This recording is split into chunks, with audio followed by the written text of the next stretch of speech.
Hadis ini riwayat Bukhari. Abu Hurairah berkata bahwasanya Rasulullah SAW bersabda, sesungguhnya Allah yang maha suci dan maha pemurah mempunyai malaikat yang berkeliling di jalan mencari orang-orang yang berzikir. Lalu kalau mereka menemukan mereka lagi berzikir, mereka memanggil teman-temannya, para malaikat saling memanggil. Kemarilah, kata mereka satu sama yang lain.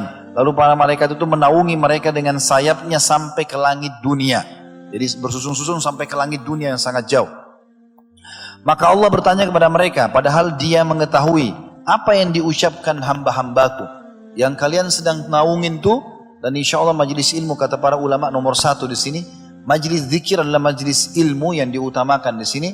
Karena Nabi SAW sering kali membahasakan majelis beliau yang pada saat membahas wahyu dalam majelis zikir kepada Allah SWT. Semua yang mengingat Allah masuk dalamnya.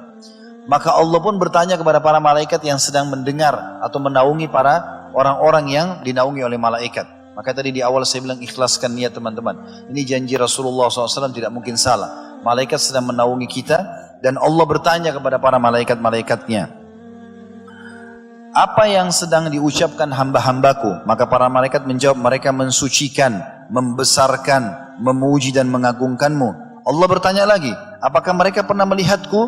Maka malaikat mengatakan, tidak demi Allah, mereka tidak pernah melihatmu.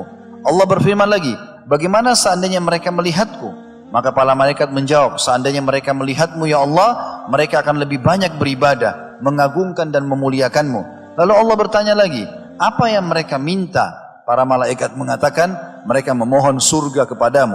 Allah berkata lagi, apakah mereka pernah melihat surga itu?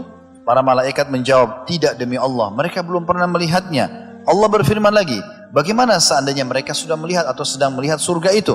Para malaikat menjawab, mereka akan lebih merindukan dan lebih bersungguh-sungguh memintanya dan lebih terpesona. Kemudian Allah bertanya, mereka berlindung dari apa? Para malaikat menjawab, mereka berlindung dari neraka. Allah SWT bertanya, apakah mereka pernah melihat neraka itu? Para malaikat menjawab, tidak demi Allah, mereka belum melihatnya. Allah yang maha suci dan maha pemurah bertanya, bagaimana seandainya mereka melihat neraka itu? Para malaikat menjawab, mereka akan lebih takut dan menghindar darinya.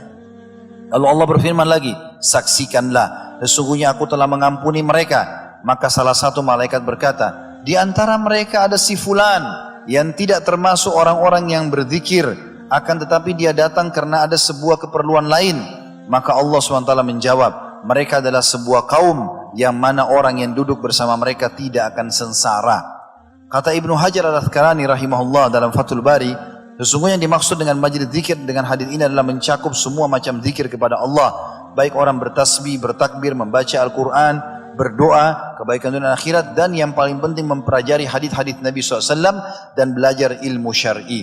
Dan ini menandakan teman-teman juga dikuatkan dengan hadis yang lain yang kata Nabi SAW, siapapun yang datang dalam majlis ilmu ikhlas karena Allah, maka pada saat mereka bubar, malaikat akan mengatakan bubarlah dalam keadaan dosa-dosa kalian diampuni. Jadi memang ini perlu dengan ikhlas hadir di majlis ilmu itu. Juga teman-teman sekalian ada hadis yang lain mulia mengucapkan zikir la ilaha illallah. Kata Nabi SAW dalam hadis yang sahih diriwayatkan oleh Imam Bukhari, man qala la ilaha illallah wahdahu la syarikalah lahul mulku wa lahul hamdu wa huwa ala kulli syai'in qadir fi yaumi mi'ata marra kana lahu idlu asyri riqab wa kutibat mi'atu hasanah wa muhiyat anhu mi'atu sayyi'ah wa kanat lahu hirzan minasyaitani yawmahu dhalika hatta yumsi lam ya'ti ahadun bi afdali mimma ja'a bihi illa rajulun amila akthara minhu.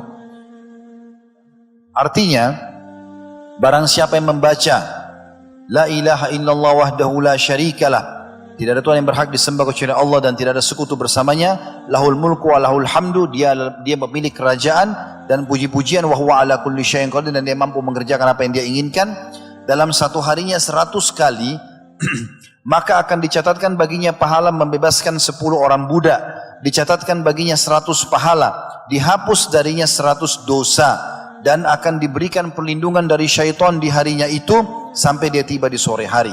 Dan tidak ada orang yang datang hari kiamat mengalahkan pahala dia kecuali orang yang berbuat seperti dia atau lebih. Juga teman-teman di antara zikir yang mulia subhanallahi wa bihamdi, itu saja kalimat ringan. Ini saya pernah jelaskan, 1 menit bisa kita baca 100 kali. Subhanallahi wa bihamdi, subhanallahi wa bihamdi. Ini mulia. Hadis sahih riwayat Bukhari. Abu Hurairah berkata radhiyallahu anhu, man qala subhanallahi wa bihamdi mi'ata marra huttat anhu khatayahu wa in kanat mithlu zabadil bahar. Siapa yang mengucapkan subhanallahi wa bihamdi, maha suci Allah dan segala puji baginya 100 kali dalam sehari, akan digugurkan, dileburkan semua kesalahannya walaupun sebanyak buih di lautan. Ini 100 kali sekitar 1 menit. Lagi lampu merah, lagi di jalan, lagi tunggu antri lift, lagi belanja di pasar, bisa diucapkan subhanallahi wa bihamdi sampai 100 kali. Dan juga mengucapkan subhanallah, terutama saya bilang tadi di 10 awal Zulhijjah ini teman-teman sangat mulia, ya. Karena zikir ini adalah yang diperintahkan oleh Nabi SAW. Dalam hadis yang sahih riwayat Muslim, Mus'ab bin Sa'ad radhiyallahu anhu berkata, "Kunna inda Rasulillah sallallahu alaihi wasallam faqala ayajizu ahadukum an yaksiba kulla yawmin alfa hasanah?"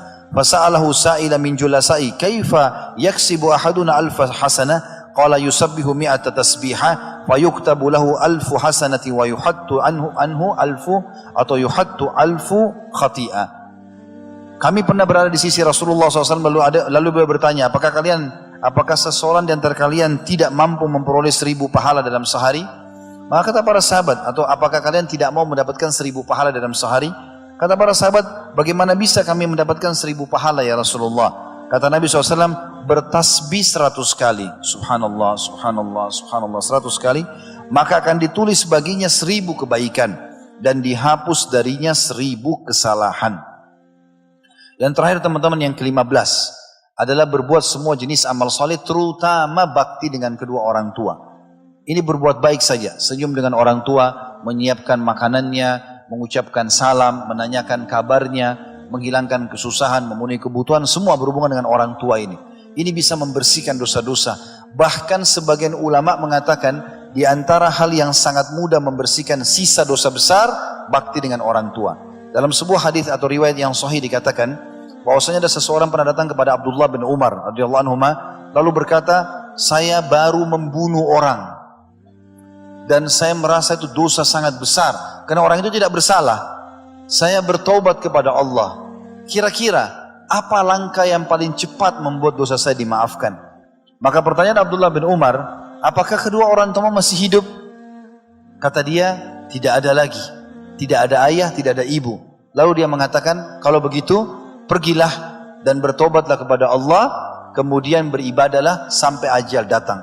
Lalu Atha bin Abi Rabah, salah satu perawi hadis ini mengatakan, "Wahai Ibnu Umar, saya ingin bertanya, kenapa anda tanya ibu dan ayahnya?"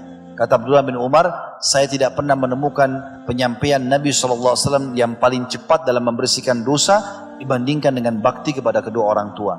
Telepon, kalau sudah di Makassar sekarang atau di kota-kota besar, orang tua masih hidup ada di kampung, telepon, tanya kabarnya, minta didoakan. Doa para ulama atau doa-doa para orang tua itu sangat makbul. Bahkan sebagian ulama mengatakan walaupun orang tua itu kurang dalam ibadah, tetap doanya diprioritaskan oleh Allah Subhanahu wa taala, sebagaimana sabda Nabi SAW yang berbunyi, doa orang tua untuk anak tidak akan ditolak. Mumpung mereka masih hidup teman-teman, berdoalah. Sebagian salaf pada saat orang tuanya meninggal satu, dia menangis terisak-isak, ditanya oleh muridnya, "Kenapa?" Dia mengatakan, "Karena setengah pintu surga sudah tertutup, tinggal setengah lagi.